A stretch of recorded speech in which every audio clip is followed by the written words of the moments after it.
కాకినాడలో శిథిలావస్థకు చేరిన అంబేద్కర్ భవనాన్ని పూర్తిగా తొలగించి నూతన భవనాన్ని నిర్మించాలని కోరుతూ కాకినాడ సిటీ ఎమ్మెల్యే వనమాడి వెంకటేశ్వరరావుకు దళిత సంఘాల ఐక్యవేదిక నాయకులు విజ్ఞప్తి చేశారు. ఈ విషయాన్ని ముఖ్యమంత్రి నారా చంద్రబాబు నాయుడు దృష్టికి తీసుకెళ్లి పునఃనిర్మాణానికి చర్యలు చేపట్టాలని వారు వినతిపత్రం అందజేశారు. సుమారు 3 దశాబ్దాలుగా పలుమార్లు ఆధునీకరణకు నిధులు వెచ్చించినప్పటికీ ప్రస్తుతం భవనం పూర్తిగా శిథిలావస్థకు చేరి నిరుపయోగంగా ఉందని పేర్కొన్నారు.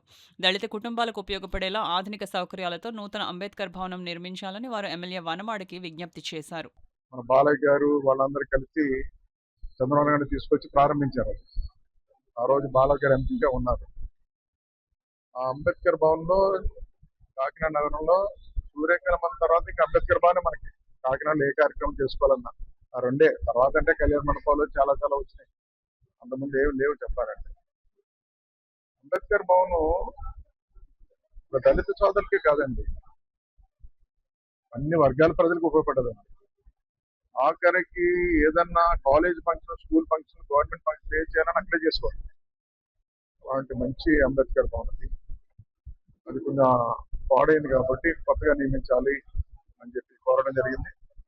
తప్పనిసరిగా ఇది ప్రభుత్వం దృష్టిలో పెట్టి ఇప్పుడున్న పరిస్థితిని బట్టి మల్టీపర్పస్ అన్ని రకాలుగా ఉపయోగపడేలాగా ఆ భవనాన్ని నిర్మించడానికి ప్రయత్నం చేస్తానని సందర్భంగా తెలియజేస్తున్నాను. అయితే ఆ రోజున ఎన్టీ రామారావు ఏమో శంకుస్థాపన చేశారు, చంద్రబాబు నాయుడు గారు ప్రారంభించారు. ఈ భవనానికి లోకేష్ గారు తీసుకుని శంకుస్థాపన చేస్తే బాగుంటుందండి. ఏంటి ఆ తాతగారు చేశారు ఆ రోజున, ఈ రోజేమో మళ్ళీ లోకేష్ గారు చేద్దాం. తప్పనిసరిగా ఇది చేయవలసిన అవసరం ఉంది కూడా. ఈ రోజు చేయడం కాదు, చేయవలసిన అవసరం ఉంది ఈ రోజు తప్పనిసరిగా. ఆ రోజు బాలయ్య గారు ఆయన ఎంపీగా ఉన్నప్పుడు ఆ భవనాన్ని కట్టాలని సంకల్పంతో చేశారు. మరి ఆయన దగ్గర పనిచేసే శిష్యుడిగా మళ్ళీ కొత్త భవనాన్ని నిర్మించే అవకాశం భగవంతుడు నాకు ఇవ్వాలని కోరుకున్నాను కూడా సందర్భంగా తెలియజేస్తున్నాను.